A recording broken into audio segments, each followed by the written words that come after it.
The scent of blood hit the air before the screaming started. Kira froze in the doorway of the great hall, her arms full of fresh linens that suddenly felt like dead weight. The monthly gathering hadn't even begun, but something was wrong. The metallic tang wasn't coming from outside. It was here, in this room full of her packmates. Then she saw him. Alpha King Dominic stood at the center of the hall, his massive frame rigid with barely contained rage. His dark eyes swept the crowd of wolves assembled before him, and when his gaze landed on the crumpled form at his feet, Kira's stomach dropped. Marcus, one of the younger betas, lay motionless on the polished marble floor, blood seeping from claw marks across his chest. "Let this be a lesson," Dominic's voice boomed through the sudden silence. "Question my authority again, and you'll face worse than a few scratches." Kira pressed herself against the doorframe, hoping to slip away unnoticed. As an Omega, she had no business witnessing pack discipline.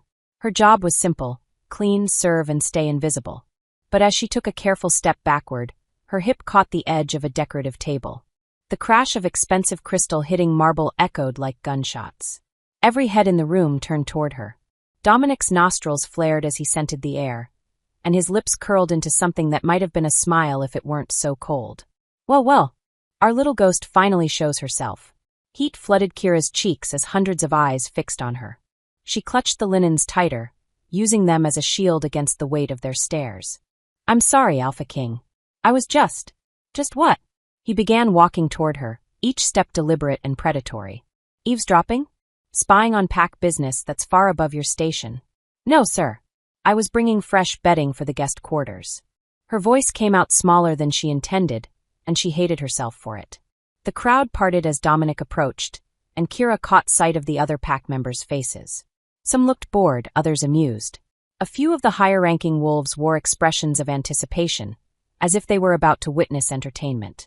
Beta James, Dominic's second-in-command, stepped forward with a slight smirk. "Careful, Alpha. You might scare our little cleaning lady." The comment drew scattered laughter from the crowd, and Kira's jaw tightened. She'd known James since they were pups, back when pack hierarchy hadn't mattered as much. Back when he'd actually treated her like a person instead of furniture.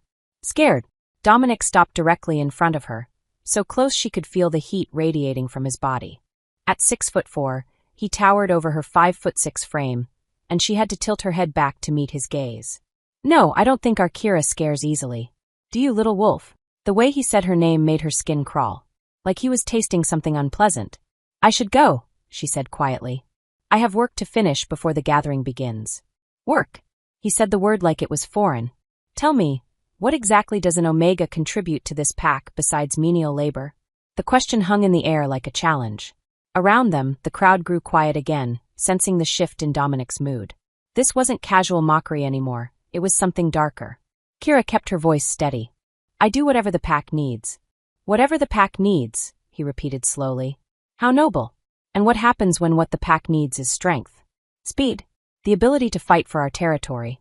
His eyes glittered with malice. "What happens when we need warriors, not maids?" She could feel her wolf stirring beneath her skin, responding to the challenge in his tone. For 17 years, she'd kept that part of herself locked away, hidden from everyone in the pack. They saw what she wanted them to see, a weak Omega, barely worth notice. They had no idea what she really was. "I do my part," she said carefully. Dominic laughed, the sound harsh and grating. "Your part? Your part is to serve your betters and stay out of the way. Your part is to accept that you are the weakest link in our pack, a burden we carry out of tradition rather than necessity." The words hit like physical blows, each one designed to cut deep. Around them, more wolves began to laugh and murmur agreement. Someone called out, "Tell her Alpha." Another voice added, "About time someone said it." Kira's hands began to shake, but not from fear or humiliation. It was rage, pure and burning, threatening to consume her from the inside out. Her wolf was clawing at her mental barriers, desperate to show these fools exactly how weak she wasn't. She could take Dominic. She knew it with bone-deep certainty. Years of secret training, of pushing her body and her wolf to their limits, had made her faster and stronger than any of them realized. She could have him on his back in seconds, could show this entire room that their precious Alpha King was nothing more than an oversized bully. But that would mean revealing everything. It would mean admitting the lie she'd been living for years, the carefully constructed facade that kept her safe from questions she couldn't answer. Instead, She did what she'd always done. She bowed her head and took it. "You're right, Alpha King," she said, the words like ash in her mouth. "I apologize for interrupting." "Apologize?" His voice rose with theatrical outrage. "You think a simple apology erases the disrespect you've shown? Walking into pack business like you have any right to be here." Beta James stepped closer, feeding off his alpha's energy. Maybe she needs a reminder of her place. The crowd pressed in around them, forming a loose circle. Kira could smell their excitement, their anticipation of violence. Some of them had probably been hoping for this kind of entertainment when they arrived tonight. "Please," she said quietly, still clutching the linens. "I just want to do my job." "Your job," Dominic sneered, "is to remember that you are nothing. A mistake of genetics, a wolf so pathetic that you can barely maintain your human form during the full moon. You contribute nothing to this pack except..." "Except what?" The words escaped before she could stop them, sharp and challenging. The sudden silence was deafening. Even Dominic looked surprised, his eyes widening slightly at the steel in her voice. Kira realized her mistake immediately. She'd let her mask slip, let them see a glimpse of the fire that burned beneath her carefully crafted weakness. Her wolf was still pushing against her control, urging her to stand tall, to fight back, to show them what she really was. But she couldn't. Not here. Not now. Not ever. So she did the hardest thing she'd ever done. She forced herself to shrink, to curve her shoulders inward and drop her gaze to the floor. "I'm sorry, Alpha King. I misspoke." Dominic studied her for a long moment, his predator's instincts clearly sensing something off about her reaction. But whatever he saw, he seemed to dismiss it as quickly as it had appeared. "Yes," he said finally, his voice dripping with satisfaction. "You did misspeak. And now everyone here gets to see exactly what happens when the weakest member of our pack forgets her place." He reached out and knocked the linens from her arms. The clean sheets scattered across the marble floor, some landing in puddles of Marcus's blood. "Clean it up," he commanded. "All of it. And maybe next time you'll remember that omegas should be seen and not heard." The crowd laughed and began to disperse, their entertainment concluded. A few wolves stepped deliberately on the fallen linens as they passed, grinding dirt and blood deeper into the fabric.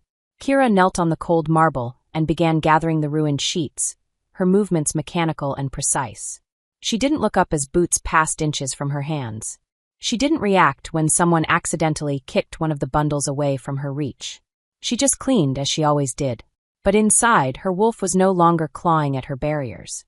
Instead, it was planning, calculating, remembering every face in that crowd, every voice that had laughed at her humiliation.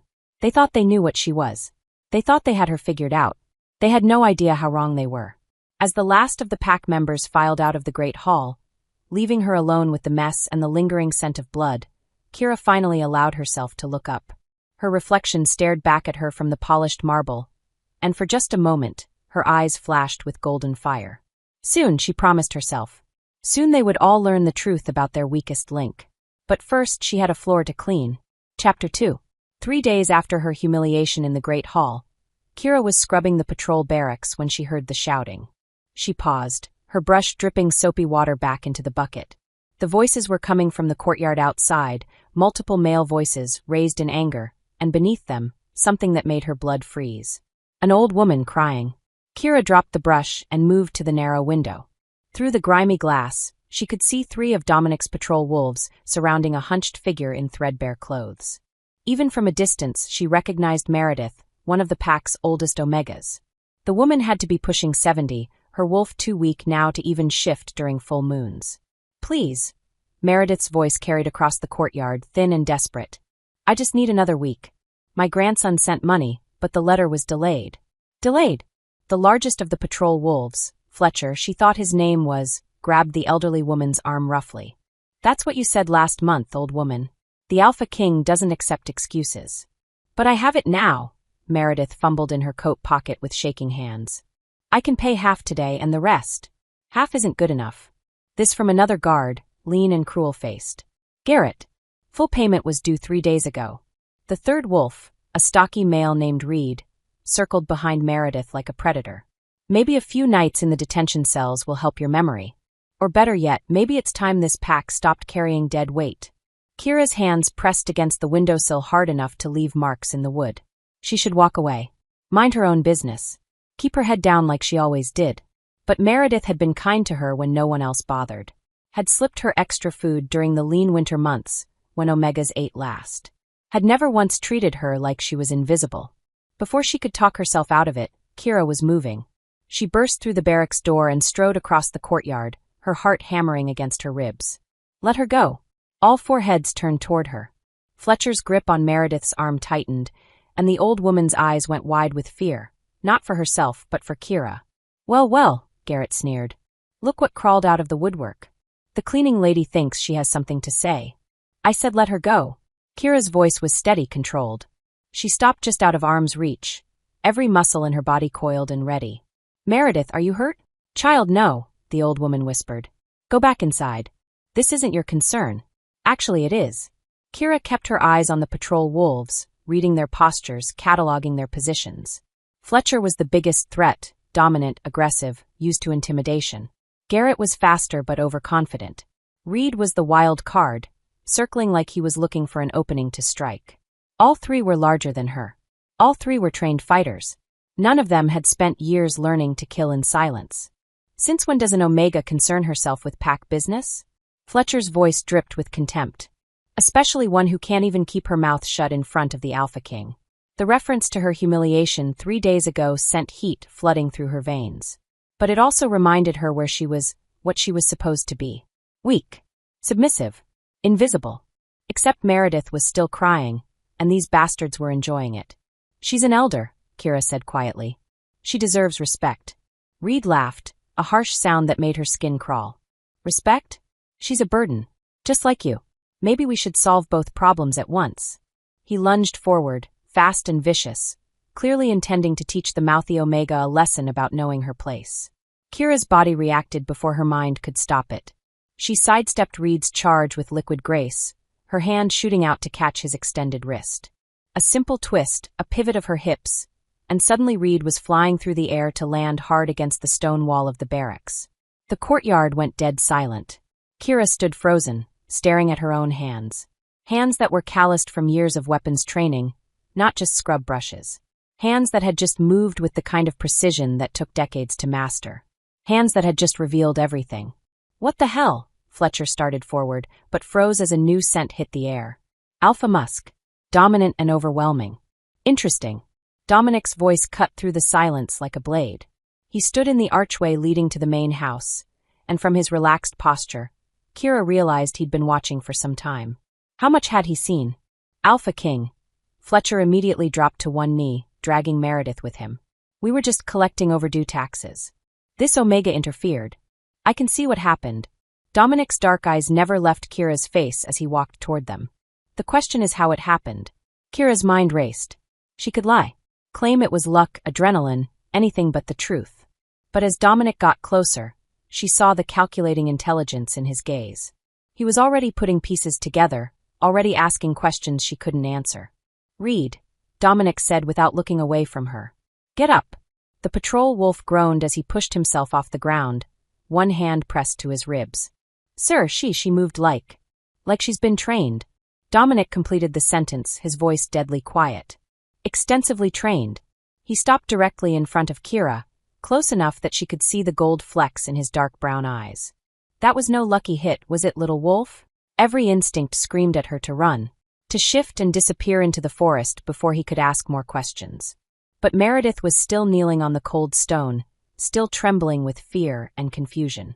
He was going to hurt her, Kira said instead. So you hurt him first. Dominic tilted his head, studying her like she was a puzzle he was determined to solve. Where did an Omega learn to fight like that? The lie came easily, worn smooth by years of practice. My father taught me basic self-defense before he died. In case I ever needed to protect myself. Basic self-defense. He repeated the words slowly, skeptically. That throw was textbook advanced combat training. Military precision. Fletcher and Garrett exchanged glances, clearly lost. Reed was still clutching his ribs, staring at Kira like she'd grown a second head. I don't know what you mean, Kira said. Dominic laughed, the sound devoid of humor. You know exactly what I mean. The question is what else you're hiding. He began to circle her, predatory and focused. An Omega who can take down a trained patrol wolf. An Omega with calluses on her hands from weapons, not just cleaning supplies. Kira's heart stopped. She'd been so careful to wear gloves, to to keep her hands hidden. When had he noticed? An Omega, he continued, who speaks with authority when she thinks no one is listening, who carries herself like a warrior when she forgets to slouch. Too much. He'd seen too much. I don't know what you want me to say, she whispered. I want you to tell me the truth. He stopped in front of her again, and this time his voice carried the weight of an alpha command. But we both know you won't. Not here. Not now. The compulsion of his command pressed against her mind, seeking cracks in her mental shields. For a moment she wavered. It would be so easy to let it all spill out, to stop carrying the weight of so many secrets. But the truth would get her killed, would get innocent people killed. So she stood silent, meeting his gaze with as much defiance as she dared. Dominic smiled, but it wasn't pleasant. Very well. If you won't tell me who you really are, perhaps you'll show me. Alpha King. Fletcher sounded confused. A challenge, Dominic announced, his voice carrying across the courtyard. Formal combat in the fighting ring. Kira's blood turned to ice. What? You think you can stand up to my wolves? His smile widened, showing too many teeth. Prove you can stand up to me. The words hit her like a physical blow. A formal challenge from an Alpha King was no casual affair. It was a blood ritual, witnessed by the entire pack and binding under ancient law. Sir. Garrett stepped forward hesitantly. She's just an Omega. Surely. Just an Omega? Dominic's voice rose with theatrical disbelief. An Omega who just put one of my trained fighters on his ass without breaking a sweat? No, gentlemen. Our little cleaning lady is much more than she appears. Around them, other pack members were starting to gather, drawn by the commotion and the scent of alpha authority. Word would spread quickly. By evening, the entire pack would know about the challenge. There was no backing down now. The stakes, Dominic continued, his eyes still locked on hers. Victory means elevation to beta rank. Full recognition and authority within the pack hierarchy. Murmurs of shock rippled through the growing crowd. An Omega elevated to beta rank was virtually unheard of. And defeat? Kira's voice came out steadier than she felt. His smile turned predatory. Exile from Packlands forever. You'll have 24 hours to leave our territory and never return. The crowd fell silent. Exile was a death sentence for most wolves. Cut off from pack bonds, from the safety and support of their community. Few survived more than a year alone. Kira looked at Meredith, still kneeling on the stone, tears streaming down her weathered face. The old woman was shaking her head frantically, silently begging Kira to walk away. But if she walked away now, what would happen to Meredith? What would happen to every other Omega these bastards decided to terrorize? And what would happen when Dominic kept digging into her past, kept asking questions she couldn't answer? At least this way, she could control the revelation. She could show them just enough to win without exposing the full extent of what she was capable of. I accept, she said clearly. The crowd erupted in shocked whispers and nervous laughter. Someone called out, "Is she insane?" Another voice added, "This should be interesting." Dominic's eyes glittered with satisfaction. Excellent. Tomorrow night, during the full moon, the entire pack will witness our little Omega's true capabilities. He turned to address the crowd that had gathered. Spread the word. Tomorrow night, we'll finally see what secrets our weakest member has been keeping. As he walked away, followed by his patrol wolves, Kira helped Meredith to her feet. The old woman clutched her arm with surprisingly strong fingers. "Child, what have you done?" she whispered. Kira looked at her calloused hands, no longer bothering to hide them. Tomorrow night, everyone would see exactly what she'd done to survive. What she'd become. The question was whether she could control how much they learned. And whether she could win without revealing the most dangerous secret of all. Chapter 3. Kira couldn't sleep. She lay on her narrow cot in the Omega quarters, staring at the water-stained ceiling while her mind churned with memories she'd spent 2 years trying to bury. The formal challenge was less than 18 hours away, and every time she closed her eyes, she saw blood on her hands. Not again, she told herself. Never again. But the wolf inside her was restless, pacing like a caged animal. It remembered the thrill of the fight, the rush of victory, the roar of the crowd chanting her name. Shadow! Shadow! Shadow! She rolled over and buried her face in her thin pillow, trying to block out the phantom sounds. She wasn't the shadow anymore. That life was dead and buried, along with the wolf who'd made her abandon it. A soft knock on her door made her freeze. Kira! Meredith's voice was barely a whisper. Are you awake, child? Kira sat up and padded to the door, opening it just wide enough to see the elderly Omega's worried face. You should be sleeping. It's past midnight. So should you. Meredith pushed inside, closing the door behind her. But I suspect neither of us will rest easy tonight. The old woman moved to Kira's single chair and settled into it with a soft grunt. In the moonlight streaming through the small window, her face looked ancient, carved with lines of worry and fear. Meredith, about today. Don't. The elder held up a weathered hand. Don't you dare apologize for standing up for me. I've lived long enough to know the difference between foolishness and courage. Kira sat on the edge of her cot, clasping her hands in her lap to hide their trembling. Then you know this is foolishness. Is it? Meredith's sharp eyes studied her in the dim light. That move you used on Reed, I've seen it before. Ice flooded Kira's veins. What do you mean? My late husband was a gambling man, Meredith said quietly. Lost more money than we could afford at the underground fighting rings. I went with him a few times, trying to talk sense into him. She paused, her voice growing distant. There was a fighter there. Young woman, maybe your age. Called herself the Shadow. Kira's heart stopped beating. She was magnificent, Meredith continued. Fast as lightning, precise as a surgeon. Never saw her lose a match. The crowd worshipped her. Her eyes fixed on Kira's face. She had the same eyes as you, child. Same hands. For a long moment, neither of them spoke. Outside, an owl hooted in the darkness, and somewhere in the distance, a night patrol called out the all-clear. I don't know what you're talking about, Kira whispered. Meredith smiled sadly. Of course you don't. Just like you don't know why you've been hiding in plain sight for 2 years, scrubbing floors and pretending to be weak. I am weak. The lie tasted bitter on her tongue. Child, I may be old, but I'm not blind. You've been doing penance for something. Carrying guilt that's eating you alive. Meredith leaned forward, her voice gentle but firm. What happened to make the shadow disappear? The words spilled out before Kira could stop them. I killed him. 2 years ago. The crimson cage was packed to capacity, the air thick with smoke, sweat, and the metallic scent of blood. Kira stood in the fighter's tunnel, bouncing on her toes as the crowd above roared her name. Shadow! Shadow! Shadow!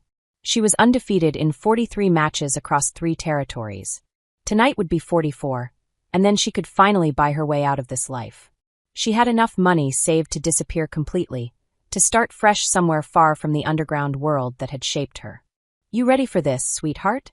Marcus, her handler, appeared beside her with his usual predatory grin.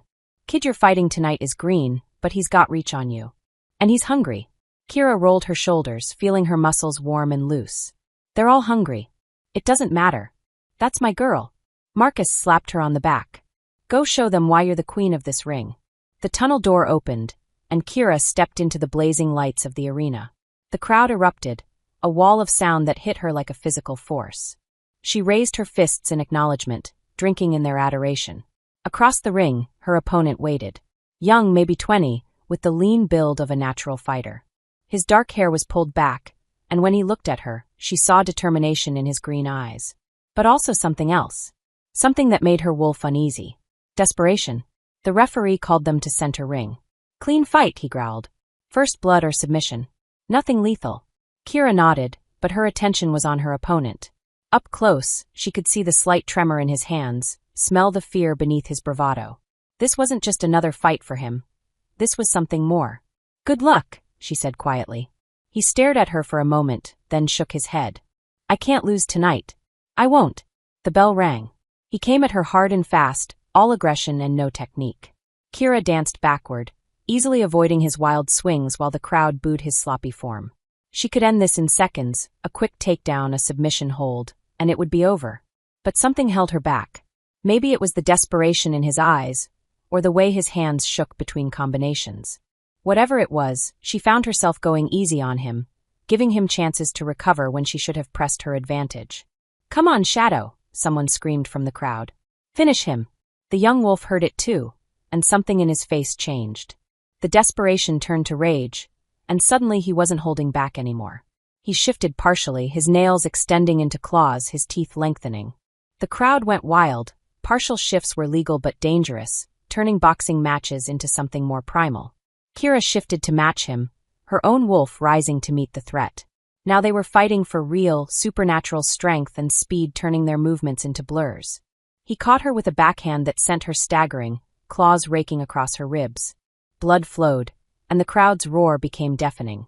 First blood should have ended it, but the young wolf kept coming, lost in the fury of his shift. Kira's training took over. She sidestepped his next charge and drove her elbow into his temple with surgical precision, a move designed to stun, not kill. But he was moving faster than she'd calculated, and the angle was wrong. The impact sent him crashing to the canvas, his partially shifted form reverting to human as he hit the ground. He didn't get up. He never got up. The crowd fell silent as the referee knelt beside the motionless fighter. Kira stood frozen, her hands still raised in a fighting stance, as the seconds stretched into eternity. "He's dead," the referee said quietly. The words hit her like a physical blow. She dropped to her knees beside the young wolf, her hands hovering over his still chest. This wasn't supposed to happen. The fights were dangerous but rarely lethal. She'd been so careful, so controlled. "It was an accident," Marcus was saying to someone, his voice seeming to come from very far away. "Clean hit, just bad luck." But Kira wasn't listening. She was staring at the dead wolf's face, at the piece that had replaced his desperation. He looked even younger in death, barely more than a boy. Later, she would learn his name was Connor Blackwood, that he'd been fighting to pay for his sister's medical treatments, that he'd only taken the match because his family was desperate, that he was the son of a prominent pack advisor named Garrett. His name was Connor, Kira whispered, pulling herself back to the present. Connor Blackwood. Meredith's intake of breath was sharp and sudden. "Garrett's boy. You knew him?" "I knew of him. Sweet child from what I heard. Garrett never got over losing him." The old woman's voice was heavy with understanding. "That's why you disappeared. That's why you've been punishing yourself." Kira nodded, not trusting her voice. The guilt was a living thing inside her chest, clawing at her ribs with every breath. "Child," Meredith said softly, "accidents happen. Even in that world, death was always a risk." "It wasn't supposed to be," Kira's voice cracked. "I was so much better than him. I should have been able to control it, to pull back before." She stopped, choking on the words. "And you've been carrying that burden alone for 2 years. I deserve to carry it." Meredith was quiet for a long moment, then stood and moved to sit beside Kira on the narrow cot. Her weathered hand found Kira's and squeezed gently. "Tomorrow night, when you face Dominic, what will you do?" "I don't know." The admission felt like another defeat. "If I fight like I used to, I might hurt him. Might kill him. But if I hold back, he'll destroy you. Maybe that's what I deserve." "Stop." Meredith's voice carried surprising steel. "You think Connor would want this? You think he'd want you to waste your life in penance?" Kira looked up, tears blurring her vision. "How can you say that? I killed him. You made a mistake. A terrible, tragic mistake, but a mistake nonetheless." The elder's grip tightened. "And you've been punishing yourself ever since. But punishment without purpose is just another form of waste."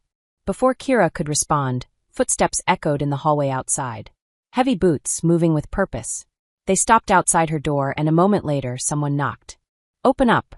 The voice was unfamiliar, gruff with authority. Kira and Meredith exchanged glances. It was well past midnight. No legitimate pack business would require Omega attention at this hour. The knock came again, harder this time.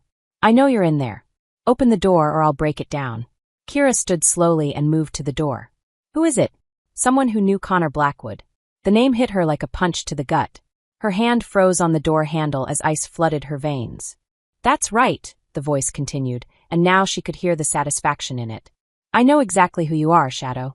And tomorrow night, when you face the Alpha King, you're going to pay for what you did to my son." "Garrett." It was Garrett outside her door. Behind her, Meredith gasped softly. How did he find out? Kira's mind raced. She'd been so careful, so thorough in covering her tracks. She'd changed her name, her appearance, even her scent using rare herbs that masked her natural pheromones. No one should have been able to connect Kira the Omega to the Shadow. "I've been watching you," Garrett continued, his voice muffled by the door but heavy with malice. "Ever since you arrived 2 years ago, something felt familiar. But I couldn't place it until today, when you moved like the fighter who killed my boy." "Garrett," Kira said carefully, "I don't know what you think you know. I know you're a murderer." His voice turned vicious. "I know you killed Connor in that hellhole they called the Crimson Cage. I know you ran like a coward instead of facing the consequences." The truth hung in the air between them, sharp and cutting. There was no point in denying it now. "It was an accident," she said quietly. Garrett's laugh was harsh and broken. "An accident? You were a professional killer, and my son was barely more than a child. You could have pulled back, could have shown mercy, but you didn't. I tried. You tried nothing. The door shuddered as he slammed his fist against it. You saw an easy victory and you took it, consequences be damned. Kira pressed her back against the wall, her heart hammering against her ribs. This was her worst nightmare, not just being discovered, but facing the father of the wolf she'd killed. What do you want? She whispered. Justice. The word was cold and final. Tomorrow night, when you fight the Alpha King, you'll face more than just a challenge. You'll face judgment for what you did to my family. Garrett, please. Enjoy your last night of freedom, Shadow. Because tomorrow, one way or another, you'll pay for Connor's death. His footsteps retreated down the hallway, leaving Kira and Meredith alone with the weight of his words. He's going to tell Dominic, Meredith said quietly. Kira nodded, sliding down the wall to sit heavily on the floor. It doesn't matter. After tomorrow night, everyone will know anyway. What will you do? Kira looked at her hands again. Hands that had once been weapons, hands that had taken a life. Tomorrow night, she would have to decide who she really was. The broken Omega seeking redemption, or the Shadow, undefeated and deadly. Either way, she was running out of time to hide. Chapter 4. The abandoned textile mill stood like a skeleton against the pre-dawn sky, its broken windows staring out over the forest like empty eye sockets. Kira slipped through a gap in the chain-link fence, her movements silent despite the debris scattered across the cracked pavement. She'd discovered this place 6 months ago while running patrol routes for the pack. The mill had been closed for over a decade, left to rot when the human company moved operations overseas. Now it served as her sanctuary, the one place she could drop her carefully constructed mask and remember who she used to be. Inside the main floor, shafts of moonlight cut through the darkness, illuminating dust motes that danced in the still air. Kira moved to the center of the vast space, where years of secret training had worn smooth circles in the concrete floor. She closed her eyes and let the shadow rise. Her body moved like liquid mercury, flowing from stance to stance with lethal grace. A high kick that would have shattered ribs, followed by a spinning elbow strike aimed at an invisible opponent's temple. Her muscles remembered every technique, every combination, as if 2 years of dormancy had been merely a blink. She shifted into wolf form mid-movement, the transformation seamless and controlled. Her wolf was larger than most females, built for speed and power in equal measure. Black as midnight with silver markings that had earned her the name Shadow, she was a predator in every sense of the word. But as she flowed back to human form and continued her deadly dance, guilt twisted in her stomach. Every move, every strike, reminded her of Connor's lifeless face. Focus, she told herself. Tomorrow night, hesitation will get you killed. She threw herself into the training with renewed intensity, her body remembering the rhythm of combat. Sweat beaded on her skin despite the cool morning air, and her breathing settled into the deep, controlled pattern that had once carried her through 43 victories. A branch snapped outside. Kira froze mid-strike, every sense straining. The forest was never completely silent, but something about that sound was wrong. Too heavy to be a rabbit, too deliberate to be a deer. Someone was watching. She forced herself to continue training, but now her movements were calculated for a different purpose. If someone was out there, she wanted them to see an Omega struggling with basic self-defense, not a trained killer warming up for battle. She stumbled deliberately during a simple combination, catching herself with obvious effort. Let out a frustrated grunt that echoed through the empty mill. To any observer, she would look like exactly what she was supposed to be, a desperate Omega trying to learn enough to survive tomorrow night's challenge. The presence outside remained for another 10 minutes before finally moving away. Kira waited until she was certain she was alone again, then sank to the concrete floor with shaking hands. Someone had found her sanctuary. The question was who, and what they intended to do with the information. Dominic stood in his office, staring at the stack of reports scattered across his mahogany desk. Personnel files, birth records, employment histories, everything the pack kept on its members. Somewhere in this mountain of paperwork was the truth about Kira, but so far, he'd found nothing but questions. No family records beyond a deceased father named Thomas. No education history. No former pack affiliations. It was as if she'd materialized out of thin air 2 years ago with nothing but a tragic story and a willingness to scrub floors. Alpha King. Dominic looked up to find Garrett standing in his doorway, holding a steaming cup of coffee. The advisor's face was carefully neutral, but Dominic caught the slight tension around his eyes. Come in. Dominic gestured to the chair across from his desk. I was hoping you might have insights about our mysterious Omega. Garrett settled into the chair, setting his coffee aside with deliberate care. I've been thinking about that myself. Her behavior yesterday was unusual. Unusual is putting it mildly. That throw she used on Reed was professional grade. Military precision. Dominic leaned back in his chair, studying Garrett's face. Where does an Omega learn combat techniques like that? Perhaps she wasn't always an Omega. Garrett's voice was carefully modulated, but something flickered in his eyes. Pack rankings can change, especially for wolves who've experienced trauma. You think she was demoted? It's possible. Or perhaps she came from a pack with different traditions. Some of the Eastern territories are less rigid about rank structure. Dominic nodded slowly, but something about Garrett's explanation felt incomplete. The advisor was holding something back. Dominic could sense it in the careful way he chose his words. I want her background investigated thoroughly, Dominic said. Contact the Eastern Packs, cross-reference her description with missing persons reports. Someone somewhere knows who she really is. Of course, Alpha King. I'll handle it personally. Garrett rose to leave, but Dominic's voice stopped him at the door. One more thing. I want her watched. Discreetly. If she's hiding something dangerous, I need to know before tomorrow night. Naturally. I'll assign some of our best scouts to keep an eye on her. After Garrett left, Dominic returned to the files, but his mind kept wandering to Kira. The way she'd moved yesterday had been burned into his memory. Fluid, precise, deadly. But it was more than just her fighting ability that intrigued him. It was the fire in her eyes when she'd accepted his challenge. The defiance that had flickered beneath her submissive facade. For just a moment, he'd seen the real woman beneath the Omega mask, and she'd been magnificent. Dangerous, his wolf whispered. She's dangerous. Maybe. But danger had always attracted him. Kira returned to the pack house as the sun crested the horizon, slipping through the service entrance like a ghost. She'd made it halfway to the Omega quarters when a familiar voice stopped her cold. Early morning run? She turned to find Dominic leaning against the wall, fully dressed despite the early hour. His dark eyes tracked over her appearance, noting the sheen of sweat on her skin and the way her chest rose and fell with controlled breathing. I couldn't sleep, she said carefully. Thought some fresh air might help. Nervous about tonight? The question was casual, but she heard the steel beneath it. He was fishing, looking for cracks in her story. Terrified, she admitted, which was at least partially true. Dominic pushed off from the wall and moved closer, close enough that she could smell his scent. Cedar and winter storms, with an undertone of predator that made her wolf prick its ears. You don't move like a terrified Omega, he said quietly. What do you mean? I mean you carry yourself like a warrior.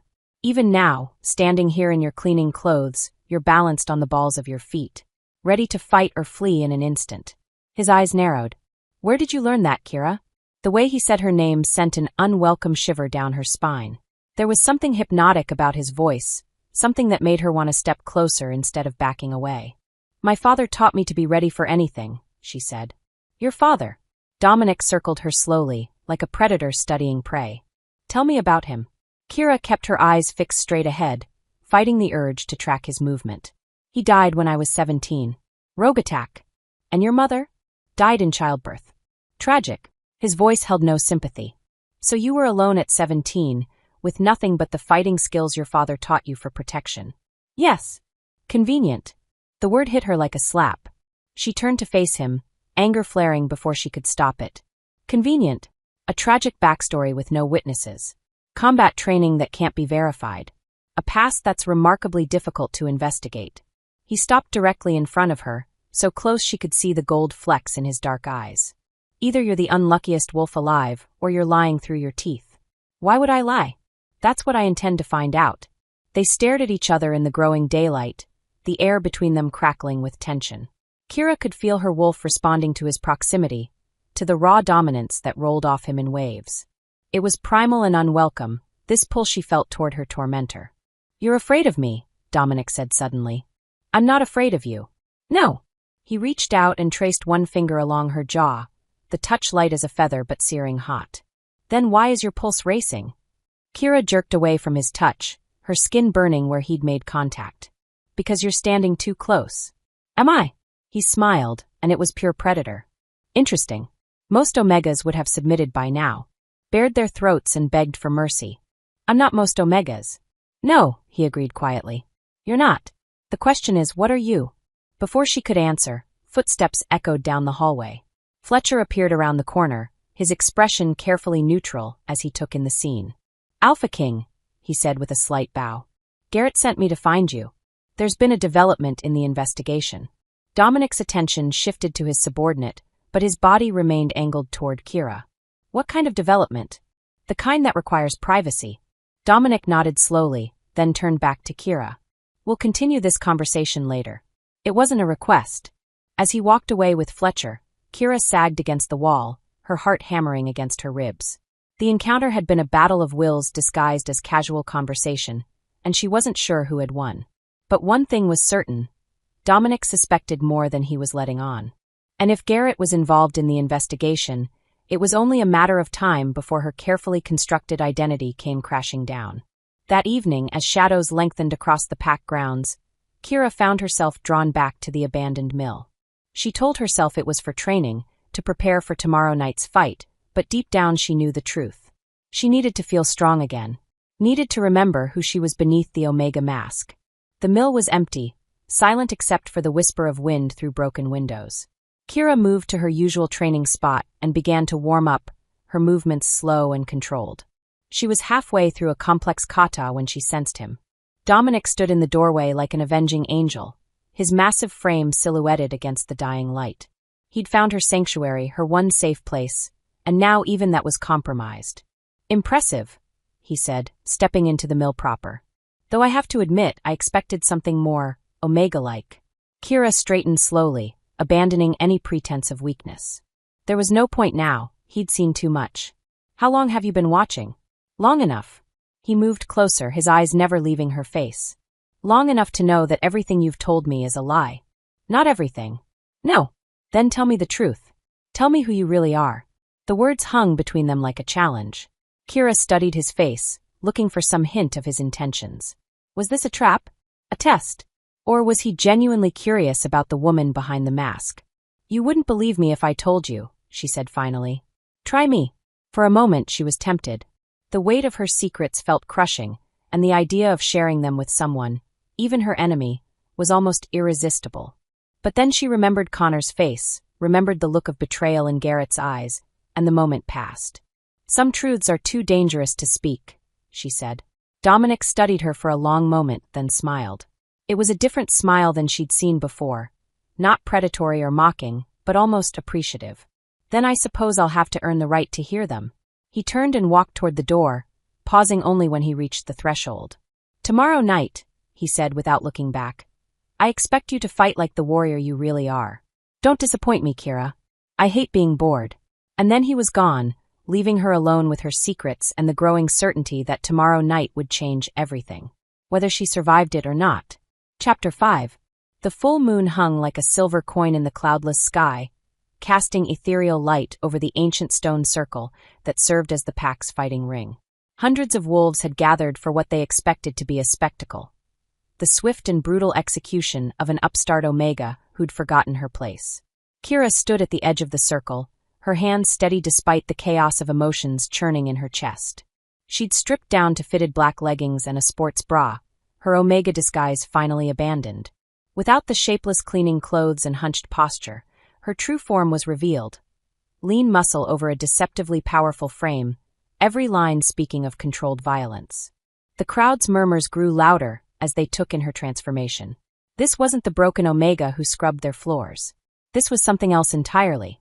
"Well, well," Beta James called out from the front row, his voice carrying easily over the gathering. "Looks like our little mouse has been hiding some claws." Laughter rippled through the crowd, but it was nervous now, uncertain. A few of the older wolves studied Kira with newfound interest, recognizing something familiar in her stance. Across the ring, Dominic was stripping off his shirt, revealing the kind of physique that had made him Alpha King. His chest was a map of old scars, testament to battles won and challenges survived. At 6'4" and 240 pounds of pure muscle, he was built like a weapon. But as he caught sight of Kira's transformation, his confident smirk faltered slightly.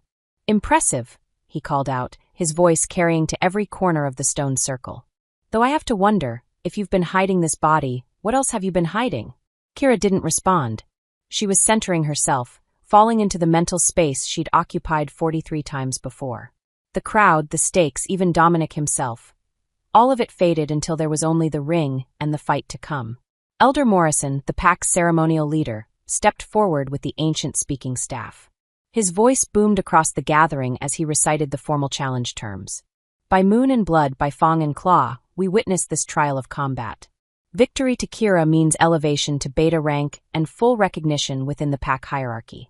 Victory to Alpha King Dominic means exile for the challenger, never to return to these lands. He paused, his ancient eyes moving between the two fighters. This is trial by combat, no weapons, no outside interference. The fight ends with submission, unconsciousness, or... He hesitated, glancing at Dominic. Death. A collective intake of breath from the crowd. Death matches were rare in modern pack politics, reserved for only the most serious challenges to alpha authority. Are both parties willing to accept these terms? I accept, Dominic said immediately, rolling his shoulders in preparation. All eyes turned to Kira. This was her last chance to back down, to accept exile, and disappear into the wilderness. It would be safer, smarter. But Meredith was in the crowd, watching with worried eyes. And Connor Blackwood was still dead, his father's grief still demanding justice. Running wouldn't change any of that. I accept, she said clearly. Elder Morrison raised the staff high. Then let combat begin. The crowd erupted as Dominic launched himself across the ring with supernatural speed. He was fast, faster than she'd expected. But Kira had been watching him for days, cataloging his movements, his preferred angles of attack. She sidestepped his charge by inches, her hand shooting out to catch his extended arm. Before he could react, she used his own momentum to send him stumbling past her, off balance and exposed.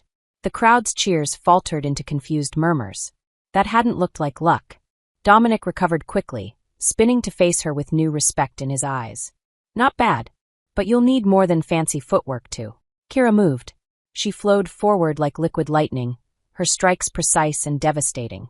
A jab toward his solar plexus that he barely blocked, followed immediately by a knee strike that would have ended the fight if it had connected.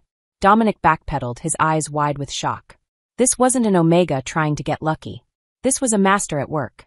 What the hell? He started to say, but Kira was already inside his guard, her elbow driving toward his ribs with bone-crushing force. Dominic twisted desperately, the blow glancing off his side instead of landing cleanly. But even the partial hit staggered him, and suddenly he was fighting for his life instead of putting on a show. The crowd had gone completely silent, watching in stunned disbelief as their Alpha King, undefeated in 7 years of challenges, found himself on the defensive against a supposed Omega. Kira pressed her advantage ruthlessly. Her fighting style was a thing of beauty and terror. Technical precision mixed with brutal efficiency, each movement flowing seamlessly into the next. She fought like someone who had never lost, because she never had. Dominic managed to land a solid backhand that snapped her head to the side, but she rolled with the impact and came back with a spinning kick that nearly took his head off. He ducked at the last second, the wind from her foot ruffling his hair. "Who are you?" he gasped, circling her warily. Instead of answering, Kira shifted.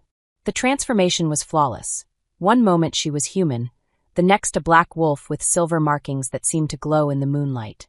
But unlike most wolves who lost some control in their shifted form, she moved with the same liquid precision, the same calculated violence. Dominic shifted to match her, his own wolf massive and intimidating. In wolf form, he had at least 40 pounds on her, but size meant nothing if you couldn't land a hit.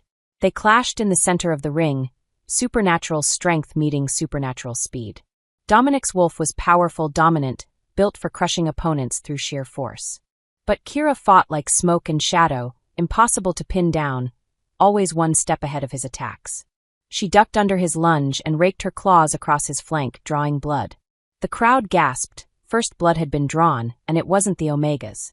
Dominic snarled and spun, snapping at her throat, but she was already gone, circling behind him with predatory grace. Her tactics were textbook: stay mobile, strike fast, never commit to exchanges where his superior size could come into play. But as the fight continued, something else became clear. Kira wasn't just skilled, she was holding back. Every strike could have been deeper, every combination more devastating. She was fighting to win without doing permanent damage, and the restraint was starting to show. Dominic sensed it too. His wolf's confidence began to return as he realized she wasn't trying to kill him. He pressed forward more aggressively, accepting minor wounds in exchange for opportunities to grapple. When he finally managed to get his jaws around her hind leg, the crowd thought the fight was over. His bite should have crippled her, should have ended the match in his favor. Instead, Kira did something that shouldn't have been possible. She twisted in his grip, her flexibility inhuman even by wolf standards, and sank her fangs into the nerve cluster at the base of his skull. It was a precision strike that required intimate knowledge of wolf anatomy, and it paralyzed him instantly. Dominic collapsed to the stone floor, his massive body convulsing as his nervous system misfired. Kira stood over him, her wolf form magnificent and terrible in the moonlight, her fangs still bared. The crowd was dead silent. Even Elder Morrison looked stunned. In the front row, Garrett was staring at Kira with recognition dawning in his eyes. That fighting style, those precise strikes, the way she moved like death incarnate, he'd seen it all before. "Shadow," he whispered. The name carried on the still air, and several wolves turned to look at him in confusion. But Garrett wasn't looking at them. He was staring at the black wolf standing over their defeated Alpha King, and his face was twisted with grief and rage. "You're the Shadow," he said louder, his voice cracking with emotion. "The fighter who killed my son." Kira's wolf form went perfectly still. Around the ring, confused murmurs began to rise as pack members tried to process what they were hearing. "Connor," Garrett continued, his voice growing stronger. "Connor Blackwood. You killed him in the Crimson Cage 2 years ago." The name hit the crowd like a physical blow. Most of them remembered Connor, Garrett's only son, bright and promising until he'd vanished into the underground fighting world. They'd been told he died in an accident, but the pain in Garrett's voice suggested something more deliberate. Kira shifted back to human form, her naked skin gleaming with sweat and blood in the moonlight. She stood over Dominic, who was slowly regaining feeling in his limbs, and for the first time since the fight began, she looked uncertain. "It was an accident," she said quietly, but her voice carried clearly in the silence. "An accident?" Garrett laughed bitterly. "You were a professional killer." He was a boy desperate to save his sister. "You could have pulled back, could have shown mercy, but you didn't." "I tried." "You tried nothing." Garrett's control finally shattered, his voice echoing off the stone walls of the circle. "You saw easy money and you took it, consequences be damned." The crowd was buzzing now, pieces clicking into place. The mysterious Omega with no history. The impossible fighting skills. The way she dominated their Alpha King like it was routine. She was the Shadow, the most feared fighter in the underground supernatural world. The wolf who had never lost a match, until she'd killed Connor Blackwood and vanished. Below her, Dominic had recovered enough to speak. "Is it true?" he asked, his voice hoarse from the nerve strike. Kira looked down at him. This man who had tormented her, challenged her, forced her out of hiding. He was at her complete mercy, paralyzed and helpless, and she had the power to end his life with a single strike. Just like she'd had the power to pull back with Connor. "Yes," she whispered. "It's true." The admission hung in the air like a death sentence. Around the ring, wolves who had watched her clean their floors for 2 years stared in shock and growing fear. She wasn't just a hidden warrior, she was a killer. Dominic's eyes never left her face. "Finish it then." The command was simple, direct. By the rules of combat, she had won. She could claim victory and accept her elevation to beta rank. Or she could do what everyone expected. Kill the Alpha King who had humiliated her and take his place at the top of the pack hierarchy. Her hands flexed at her sides, muscle memory guiding her toward the killing strike. It would be easy, a quick blow to the temple, precise and clean. Dominic would be dead before he felt pain. But as she raised her hand, Connor's face flashed in her memory. Young, desperate, dying on a canvas floor while a crowd screamed around him. She couldn't do it again. Kira stepped back, her hands falling to her sides. "I forfeit." The words shocked everyone, including herself. Around the ring, wolves leaned forward in confusion. "What?" Elder Morrison stepped forward, his ancient voice uncertain. "You forfeit victory?" "I forfeit everything." Kira looked around the circle, meeting the eyes of wolves who had known her as nothing more than a servant. "I am the Shadow. I did kill Connor Blackwood, and I accept exile as punishment for deceiving this pack." "No." Dominic's voice was stronger now, the paralysis fading. He pushed himself up to his knees, then to his feet, swaying but determined. "You won. By right of combat, you earned your victory. I don't want it. That's not how this works." He faced her across the ring, both of them bloodied and exhausted. "You exposed me, defeated me, showed mercy when you could have killed me. That's not the action of a monster. It's the action of a leader. Garrett stepped into the ring, his face twisted with grief and rage. She's a murderer. She killed my son. In a legal fight, Dominic said quietly. In a world where death was always a possibility. He was just a boy. He was a fighter who chose to step into that ring. Dominic's voice was firm but not unkind. Your grief is understandable, Garrett, but it doesn't change the law. The advisor stared at both of them, his hands shaking with fury. This isn't over, he said finally. Murder demands justice, even if you're too blinded by lust to see it. He stalked out of the ring, pushing through the crowd.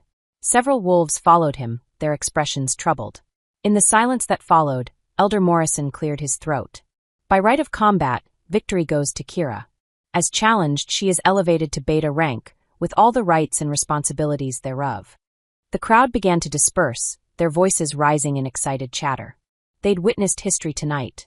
The rise of a new beta, the revelation of the Shadow's identity, and the mercy that had saved their alpha's life. But as wolves filed out of the stone circle, Kira remained standing in the center, staring at her hands. She'd won everything she'd supposedly fought for, but it felt hollow. She was no longer invisible, no longer safe. And somewhere in the dispersing crowd, Garrett was already planning his revenge. Chapter 6. The Great Hall had been transformed into a tribunal. Pack members filled every available space, their voices rising in heated debate as they argued over what they'd witnessed in the fighting ring. Word had spread like wildfire. Their humble Omega was the Shadow, the most feared fighter in the underground supernatural world. And she had killed Garrett's son. Kira sat in the center of the chaos, flanked by 2 guards that Dominic had insisted on for her protection. The irony wasn't lost on her. She was probably the most dangerous person in the room, yet she was the one under guard. Across the hall, Garrett stood before a growing crowd of supporters, his voice carrying over the din as he recounted his son's death in vivid, painful detail. Connor was 20 years old, he said, his voice breaking with manufactured grief. Barely more than a boy when this killer took his life for sport. It wasn't sport, Kira said quietly, but her voice carried in the sudden silence. It was a sanctioned fight. Legal under underground rules. Legal? Garrett's laugh was bitter and theatrical. You call murder legal? I call it an accident. Kira stood slowly, feeling the weight of hundreds of eyes upon her. One I've regretted every day for 2 years. Beta James stepped forward from the crowd, his expression cold. Regret doesn't bring back the dead. Pack law is clear. A member's death demands blood justice. Murmurs of agreement rippled through the hall. Kira recognized some of the voices. Wolves she'd served meals to, whose floors she'd scrubbed, who had never bothered to learn her name when she was invisible. Now they bayed for her blood with righteous fury. The underground fights are illegal, called out Marcus, one of the younger pack warriors. Anyone who participates does so at their own risk. Connor knew the dangers. He was desperate. Garrett's voice rose to near hysteria. His sister was dying, and the medical bills were crushing our family. He only fought to save her life. The sympathy in the crowd was palpable now. Connor wasn't just a victim. He was a tragic hero, a young wolf who died trying to save his family. Kira felt the narrative slipping away from her, truth being buried under emotion and manipulation. But she had to try. The fight was fixed, she said clearly. The hall fell silent. Garrett's face went pale, then flushed red with fury. How dare you? The promoters drugged Connor with rage enhancers, Kira continued, her voice steady despite the chaos erupting around her. I didn't know until it was too late. He was supposed to lose in the 3rd round, but the drugs made him impossible to stop without lethal force. Lies! Garrett's voice cracked like a whip. Desperate lies from a killer trying to save her own life. But Dominic was studying Kira's face with the intense focus of a predator. You have proof of this? I did. Medical records, toxicology reports, communications between the promoters. Kira's hands clenched at her sides. Everything burned when I torched the crimson cage before I ran. How convenient, James sneered. The only evidence conveniently destroyed. Not the only evidence. Kira's voice dropped to a whisper that somehow carried to every corner of the hall. Garrett was there that night. The silence that followed was deafening. Every eye turned to the grieving father, who stood frozen like a deer in headlights. Garrett started then stopped. Of course I was there. I was trying to talk Connor out of fighting. You were in the promoter's office, Kira said quietly. I saw you. 2 hours before the fight, arguing with Marcus Volkov about payment. Marcus, the name sent a ripple of recognition through the older wolves. Volkov was notorious in underground circles, a promoter who specialized in fixed fights and corrupted matches. That's impossible, Garrett said, but his voice lacked conviction now. I would never. You would. Kira took a step forward, and the guards moved with her. Because the shadow was worth more dead than alive. The bounty on my head was $50,000, enough to pay for Connor's sister's treatment and still have money left over. The accusation hung in the air like poison. Around the hall, pack members began to whisper, pieces clicking into place. You're insane, Garrett breathed. You think I would sacrifice my own son? I think you were desperate. Just like Connor. Kira's voice was soft but merciless. I think you made a deal with Volkov. Connor would be drugged and would lose control. I would be forced to kill him in self-defense. And you would collect the bounty while playing the grieving father. This is madness. Garrett appealed to the crowd. She's trying to shift blame for her crimes. But doubt was spreading through the pack like wildfire. Garrett's financial troubles had been common knowledge 2 years ago. His sudden solvency after Connor's death had raised questions that were quickly buried under grief.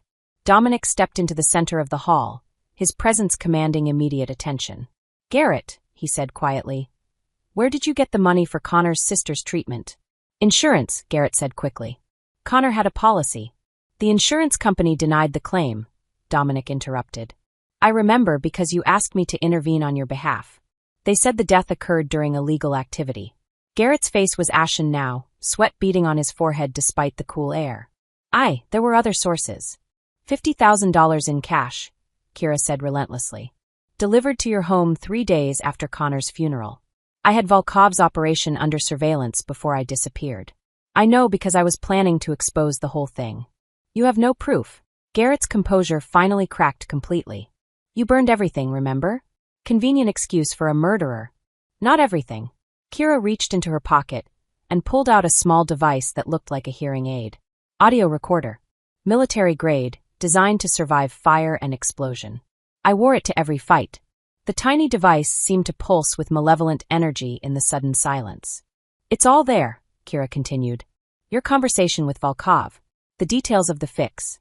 Your agreement to drug your own son in exchange for my bounty. Garrett stared at the recorder like it was a venomous snake. That could be faked. Manufactured evidence.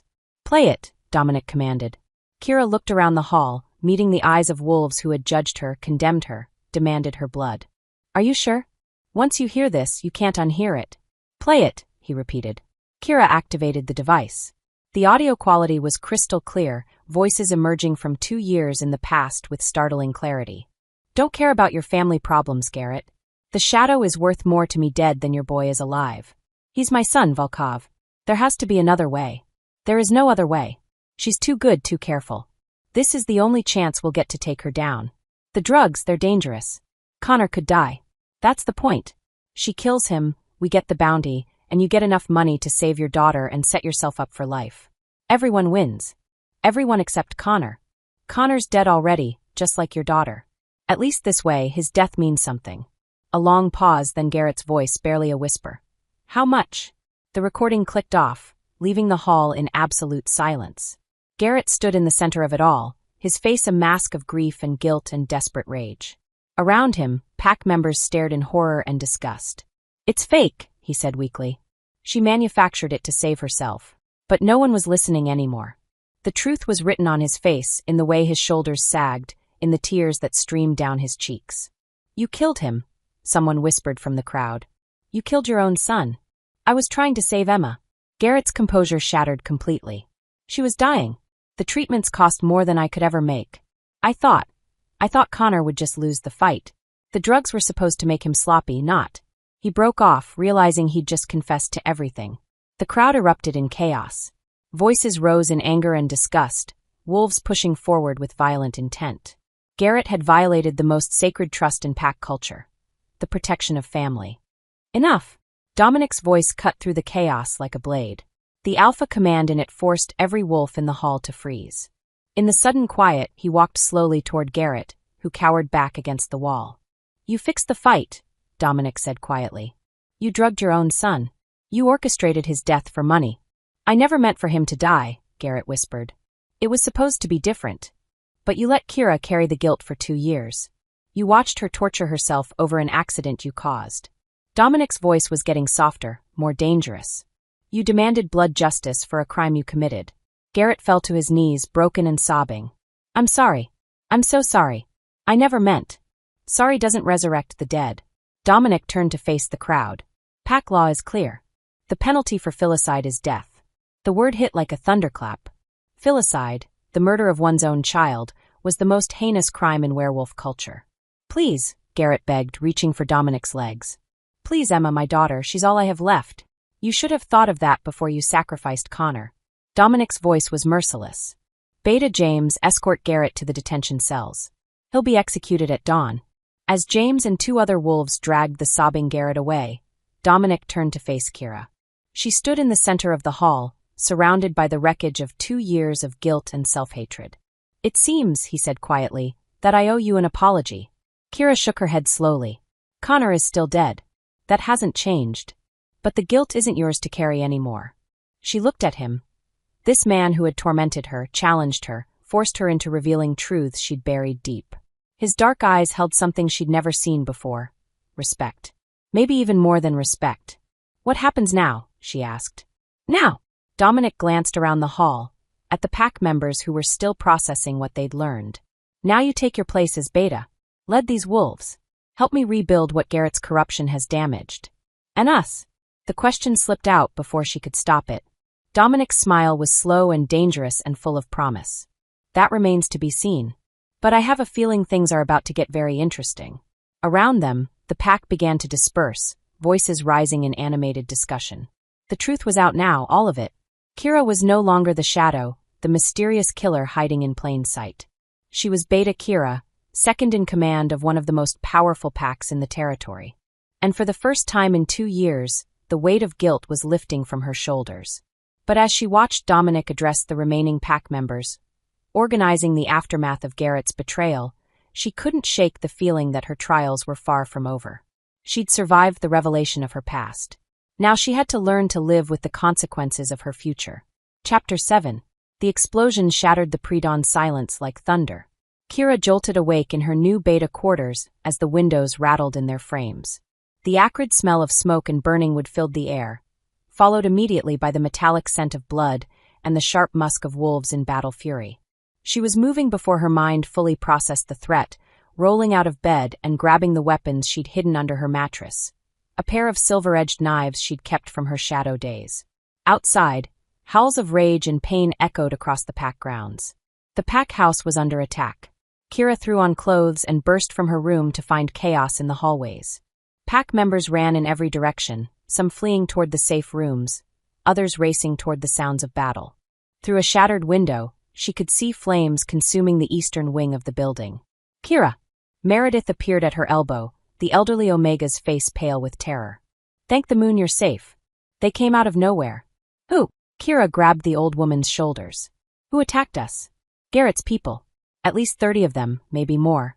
They freed him from the detention cells and... A wolf's snarl cut through the air behind them. Kira spun to see Trevor, one of Garrett's most vocal supporters, advancing down the hallway with 2 other males she didn't recognize. Their eyes glowed with the amber fire of wolves on the edge of shifting, and their scents carried the bitter tang of stimulants. Well, well. Trevor's voice was slurred slightly, confirming Kira's suspicion about the drugs. The famous shadow, cornered like a rat. Get behind me, Kira told Meredith quietly, then raised her voice to address Trevor. You're making a mistake. Garrett used you all. Garrett opened our eyes. Trevor's companion, a scarred wolf named Vincent, stepped forward with a machete in his hands. Showed us how weak Dominic's become, how corrupt this pack is under his leadership. By murdering his own son? By doing what was necessary. Trevor was fully shifted now, his wolf form massive and drug-enhanced. Just like we're going to do what's necessary with you. They attacked in perfect coordination, a flanking maneuver designed to overwhelm a single opponent. It might have worked against anyone else. Kira moved like liquid death. She threw one knife in a perfect arc that took Vincent in the throat before he could bring his machete to bear. The second blade found the heart of the third attacker before he'd taken 2 steps. Trevor's enhanced reflexes let him dodge her initial strike, but drug-induced speed was no match for years of professional training. She caught his shifted form in mid-leap, using his own momentum to slam him into the stone wall hard enough to crack bone. He dropped like a stone and didn't get up. The entire fight lasted less than 10 seconds. "Merciful Moon," Meredith whispered. "You really are." "I'm what I've always been," Kira said grimly, retrieving her knives. "The question is whether that's enough." More explosions rocked the building, closer this time. Through the smoke and chaos, she could hear Dominic's voice roaring commands, trying to organize a defense. But from the sounds of battle, they were badly outnumbered. "Meredith, get to the safe rooms. Lock the doors and don't open them for anyone except me or Dominic." "What about you?" Kira checked her weapons and gave the elderly Omega a grim smile. "I'm going to do what I do best." She left Meredith and raced toward the sounds of heaviest fighting. The main courtyard was a war zone. Wolves in shifted and human form battling with desperate fury while the pack house burned around them. Bodies littered the ground, and the air was thick with blood and smoke. In the center of it all, Dominic fought like the warrior king he was. His massive wolf form dominated the battlefield, coordinating his pack's defense while tearing through enemies with savage efficiency. But even he couldn't be everywhere at once, and Garrett's forces were pushing in from multiple directions. Kira spotted the true threat immediately. A sniper's nest had been set up in the bell tower of the old chapel, giving Garrett's people high ground and clear shots at Dominic's position.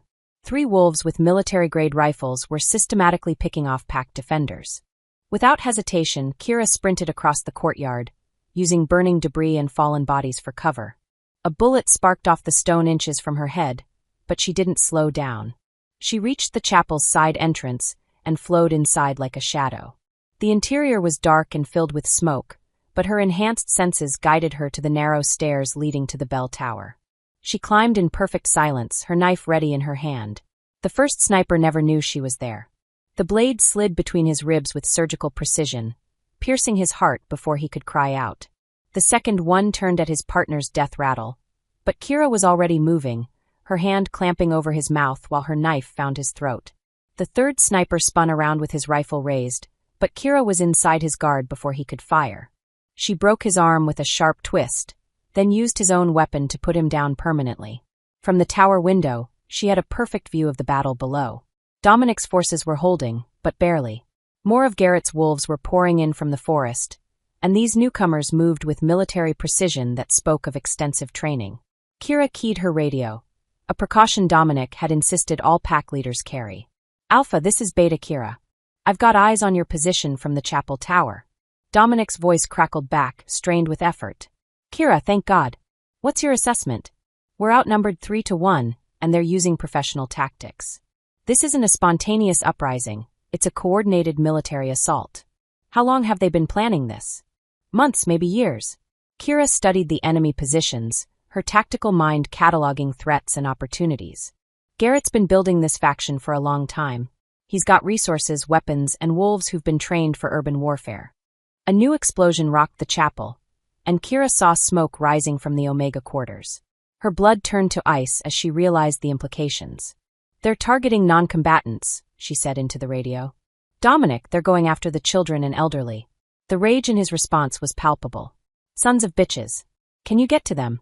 "Negative. Too many hostiles between me and the quarters." Kira's mind raced through possibilities. "But I can thin their numbers from here." She appropriated one of the sniper rifles and settled into position. Through the scope, she could see individual faces of Garrett's forces, wolves she'd served meals to, whose children she'd helped care for. The betrayal cut deep, but not deep enough to stay her hand. Her first shot took down the wolf, directing the assault on the Omega quarters. Her second dropped the communications specialist coordinating enemy movements. Each kill was precise, professional, and utterly without mercy. "Unknown sniper." Dominic's voice carried across the battlefield. "Friendly fire on Overwatch position." Kira smiled grimly. "Not unknown, Alpha. Just getting reacquainted with old skills." She continued picking off targets with mechanical precision, each shot carefully chosen for maximum tactical impact. Enemy leaders fell first, then specialists, then anyone stupid enough to expose themselves in her line of sight. But even as she thinned their numbers, more of Garrett's wolves emerged from the forest. These weren't pack members, they were mercenaries, professional soldiers hired for this specific assault. "Dominic," she said into the radio, "we've got bigger problems. Those aren't just traitorous pack members anymore. Garrett's brought in outside muscle." "How many?" "Too many." Kira watched as a squad of armed humans took position near the main gate. And they've got military hardware. This is turning into a siege. Then we need to break out before they lock us down completely. Kira studied the battlefield below, her tactical instincts analyzing every angle. I've got an idea, but you're not going to like it. I'm listening. We use my underground connections. The fighting rings weren't just about sport, they were networking opportunities. I know every supernatural mercenary, fence, and weapons dealer within 500 miles. Dominic's pause was telling. You want to call in favors from criminals? I want to even the odds. Kira's voice was steady despite the chaos around her. These people owe me, and more importantly, they respect strength.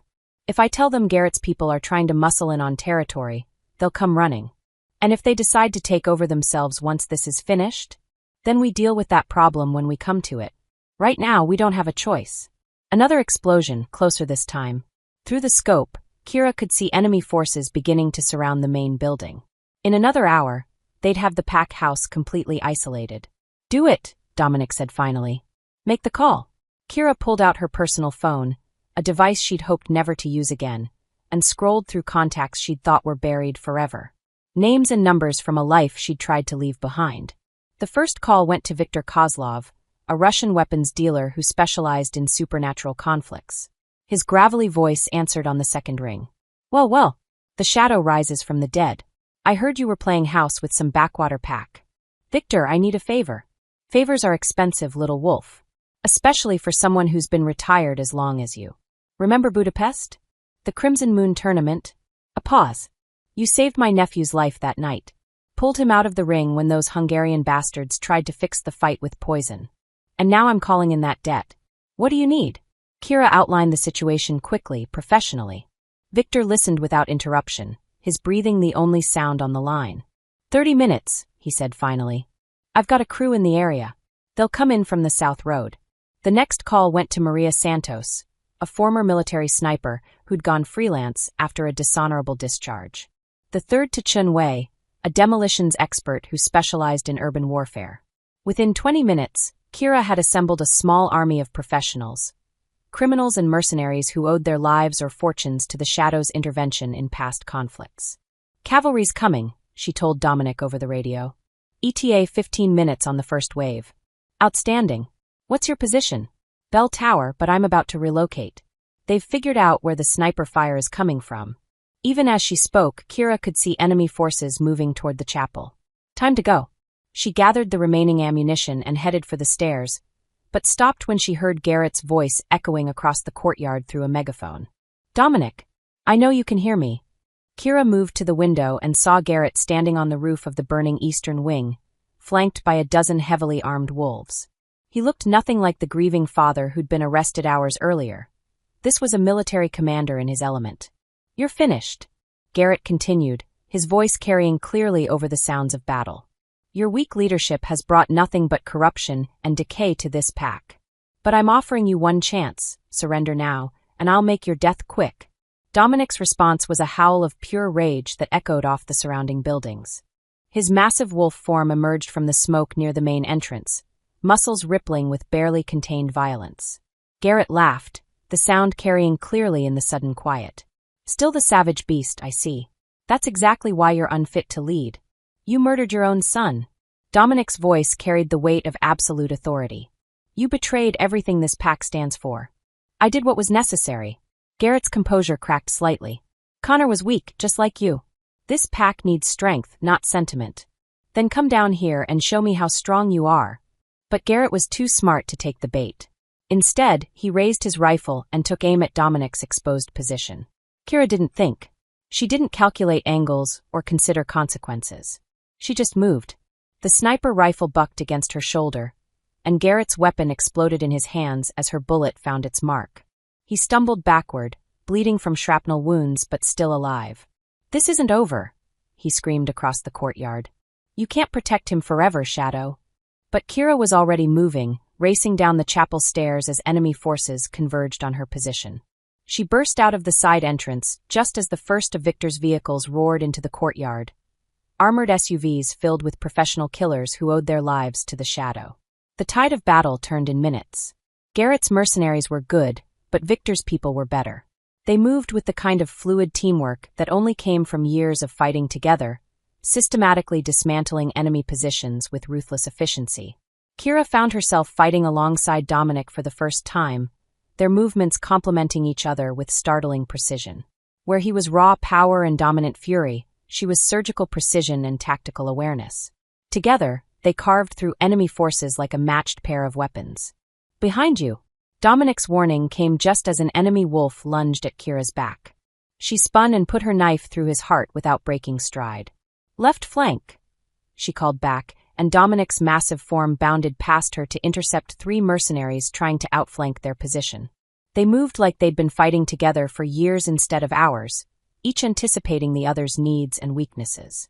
It was partnership forged in blood and violence, trust built on shared survival. By the time the sun crested the horizon, Garrett's forces were in full retreat. The pack house was damaged but secure, and the immediate threat had been neutralized. But as Kira stood in the smoking ruins of the courtyard, surrounded by bodies and debris, she knew this was only the beginning. Garrett had escaped, along with a core group of his most fanatical followers.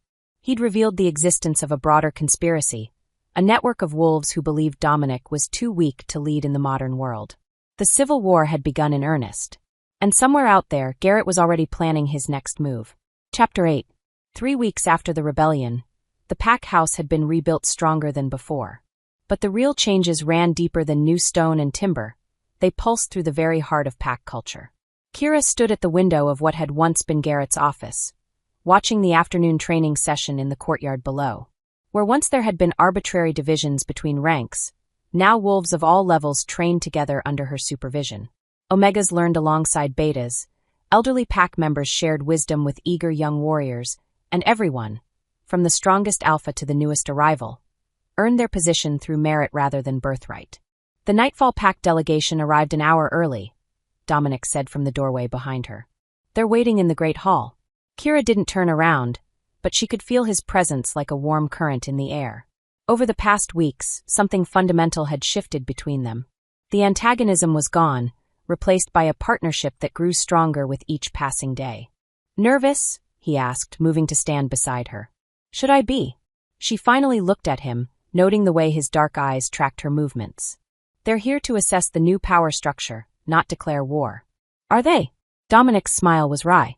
Alpha Stefan isn't known for his diplomatic nature. The fact that he's here personally instead of sending an envoy speaks volumes. Through the window, they watched as young Timothy, a former Omega who'd proven himself during the rebellion, demonstrated a complex takedown technique to a group of impressed warriors. The sight filled Kira with quiet satisfaction. "Let them assess," she said. "We have nothing to hide." "No," Dominic agreed quietly. "We don't." The past 3 weeks had been a whirlwind of change. Immediately after Garrett's defeat, the pack had looked to them for leadership, not just as alpha and beta, but as the mated pair everyone assumed they would become. The assumption had been so universal that neither of them had bothered to correct it. Until now. "Kira," Dominic said carefully, "about tonight. The ceremony." She turned to face him fully, noting the tension in his shoulders. Having second thoughts? The mating ceremony had been planned for weeks, a formal recognition of their partnership that would cement their joint leadership of the pack. But it was more than political theater. Somewhere between the rebellion and the rebuilding, their relationship had evolved into something neither of them had expected. "Not second thoughts," he said. "But I want to be clear about what we're doing here." "And what are we doing?"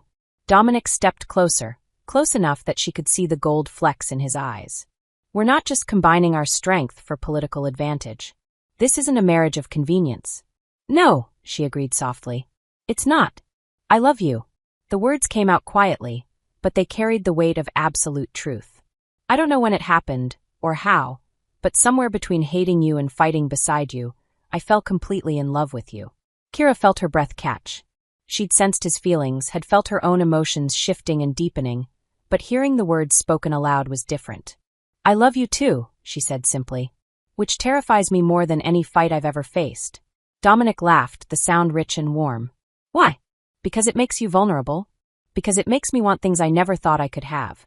She looked out at the training wolves again, at the pack that had become her family. "A home. A future. The right to protect something precious. You have all of that." "Do I?" She turned back to him, her expression serious. This ceremony tonight, it's not just about us. The other packs are watching, weighing our strength, deciding whether to ally with us or destroy us before we become too powerful. Then we show them exactly how powerful we are. A knock on the door interrupted them. Fletcher entered with a slight bow, his expression carefully neutral. Alpha King, Alpha Queen, he said formally. The Nightfall Pack delegation is requesting an immediate audience. Kira raised an eyebrow at the title he'd used for her. Technically, she wouldn't be Alpha Queen until after the ceremony, but the pack had already begun treating her as such. Very well, Dominic said. We'll meet them in the Great Hall. As they walked through the corridors, pack members they passed bowed respectfully to both of them. The deference wasn't forced or fearful. It was genuine respect earned through blood and sacrifice. The Great Hall had been transformed for the evening's ceremony, with flowers and ceremonial banners adorning the walls. But now it served as a meeting space for high-stakes diplomacy. Alpha Stefan of the Nightfall Pack stood near the center of the room, flanked by his beta and two other wolves Kira didn't recognize. Stefan was an imposing figure, tall, broad-shouldered, with the kind of presence that commanded attention. His pack controlled territory to the north, and their alliance would be valuable. Their enmity would be dangerous. Alpha Stefan, Dominic said as they approached. Welcome to our territory. Dominic. Stefan's voice was carefully neutral. Congratulations on surviving your little civil war. Thank you. Though I suspect you're here for more than congratulations. Stefan's smile was sharp as a blade. Indeed. I'm here to assess the rumors about your new partnership. His eyes moved to Kira, and she felt the weight of his scrutiny. This was the moment she'd been preparing for. The first real test of how other alphas would receive her elevation. You must be the famous Shadow, Stefan continued. Though I understand you prefer Beta Kira these days. I prefer whatever title serves the pack best, Kira replied evenly. How diplomatic. And tonight you'll become Alpha Queen. Tonight, I'll accept the responsibility of joint leadership.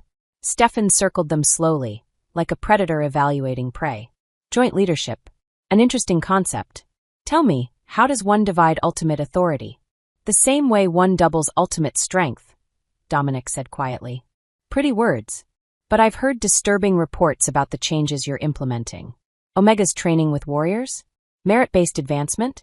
These innovations could destabilize the entire regional hierarchy. Kira stepped forward slightly, her posture calm but ready. Change is inevitable, Alpha Stefan. The question is whether we guide it or let it destroy us. And you believe your way is better? I believe our way works. She gestured toward the windows overlooking the training grounds. 3 weeks ago, this pack was nearly destroyed by internal corruption. Today, we're stronger than we've been in decades. Because you eliminated the corruption through violence. Because we replaced corruption with merit. Kira's voice remained steady, but there was steel beneath it. Every wolf in this pack knows their worth is determined by their actions, not their bloodline. Stefan's beta, a lean wolf named Harrison, stepped forward. And what happens when other packs refuse to recognize these innovations? The threat was subtle but clear. Kira felt Dominic tense beside her, but she remained relaxed. Then those packs will find themselves at a disadvantage, she said simply. Progress doesn't wait for permission. Stefan studied her for a long moment, then threw back his head and laughed. By the moon, you really are everything the rumors claimed. No wonder Garrett couldn't break you. The tension in the room shifted subtly. Stefan's laughter had genuine appreciation in it, not mockery. I came here expecting to find a power-hungry female using her mate for advancement, he continued. Instead, I find a warrior who's willing to revolutionize pack culture for the greater good. And what's your assessment? Dominic asked carefully. My assessment is that the Nightfall Pack would be honored to call you allies. Stefan extended his hand to Dominic, then to Kira. Your innovations intrigue me. Perhaps it's time my own pack considered some changes. The alliance negotiations that followed were surprisingly smooth. Stefan was genuinely interested in the training programs Kira had developed, particularly the integration of different ranks and the emphasis on practical skills over ceremonial knowledge. By the time the delegation left, 3 other neighboring packs had sent messengers requesting similar meetings. Word was spreading quickly about the changes in Dominic's territory. Well, Dominic said as they watched Stefan's convoy disappear into the forest, that went better than expected. The first one always does, Kira replied. It's the others who'll be problematic. Others? The traditionalist packs. The ones who see our reforms as a threat to their own power structures. She turned to face him. Stefan was right about one thing. we're destabilizing the regional hierarchy. Some alphas won't appreciate that. Then we'll deal with them when the time comes. Together? Always together. That evening, as the sun set over the pack lands, the ceremony began. The entire pack had gathered in the Great Hall, along with delegations from allied territories. Elder Morrison stood at the center of the room with the ceremonial chalice, his ancient voice carrying clearly over the crowd. "We gather tonight to witness the joining of two warriors," he intoned. "Two leaders who have proven their worth in blood and battle, who have earned the right to guide this pack into the future." Kira wore a gown of deep midnight blue, simple but elegant, that allowed for easy movement. She'd insisted on that. Even at her own mating ceremony, she wanted to be ready for anything. Dominic stood beside her in ceremonial black, his presence commanding but warm. When their eyes met, the rest of the world seemed to fade away. "Do you, Dominic Blackthorn, Alpha King of this pack, take Kira as your mate and equal partner in leadership?" "I do," Dominic said, his voice carrying to every corner of the hall. "In strength and in weakness, in victory and in defeat, I choose her as my mate and my queen." "And do you, Kira, accept the responsibility of Alpha Queen, to lead this pack beside your mate with wisdom and strength?" "I do," she replied clearly. "I swear to protect the innocent, to lead with justice, and to build a future worthy of those who place their trust in us." Elder Morrison smiled and raised the ceremonial chalice. "Then by moon and blood, by fang and claw, I pronounce you mated before pack and witness. May your union bring strength to this territory and all who call it home." The crowd erupted in cheers as Dominic and Kira sealed their bond with a kiss that was both tender and fierce. But as they broke apart, Kira's enhanced hearing caught something that made her blood run cold. Footsteps in the forest. Many footsteps moving with military precision. She caught Dominic's eye and saw her own realization reflected there. The ceremony had been the perfect distraction. Every important pack member gathered in one place, their attention focused inward instead of on perimeter security. "How many?" he asked quietly, his lips barely moving. Kira listened carefully, cataloging the sounds only she could hear. 50, maybe 60. Multiple vectors of approach. Garrett. Has to be. This is his style. Strike when we're vulnerable, turn our moment of triumph into tragedy. Around them, the celebration continued, pack members laughing and drinking, oblivious to the approaching threat. In minutes, the hall would become a slaughterhouse. Unless they acted first. "Ladies and gentlemen," Dominic's voice carried easily over the crowd, stopping conversations mid-sentence. "It seems our enemies have decided to give us a wedding gift." The pack members' confusion was palpable, but the seasoned warriors among them began to tense, sensing their alpha's shift in mood. "Hostile forces are approaching from multiple directions," Kira said, her voice calm but carrying absolute authority. "Combat-ready wolves to defensive positions. Non-combatants to the safe rooms. This is not a drill." The transformation was immediate. Where moments before there had been a joyous celebration, now there was controlled chaos as the pack prepared for battle. Warriors moved to strategic positions, elders shepherded children to safety, and weapons appeared as if by magic. "Your wedding gift to me," Dominic said quietly to Kira as they prepared to defend their home, "is the chance to fight beside you as equals." "Your gift to me," she replied, checking her weapons, "is a pack worth dying for." The first explosions came as they reached the courtyard. But this time they were ready. This time, they fought not as alpha and subordinate, but as true partners. And when dawn broke over the battlefield, it illuminated not just their victory over Garrett's final assault, but the birth of something unprecedented in werewolf society. A mated pair whose combined strength had reshaped the very definition of pack leadership. The neighboring territories had taken notice. Some sought alliance with this new power. Others began preparing for war. But in the quiet moments between battles, as Kira and Dominic stood together watching their pack rebuild and grow stronger, they knew they had created something worth fighting for. A future where strength served justice, where merit determined worth, and where two warriors had become something greater than the sum of their parts. They were the Alpha King and Queen, and their reign had only just begun. Thank you for listening to this story. Like, share, and subscribe for more.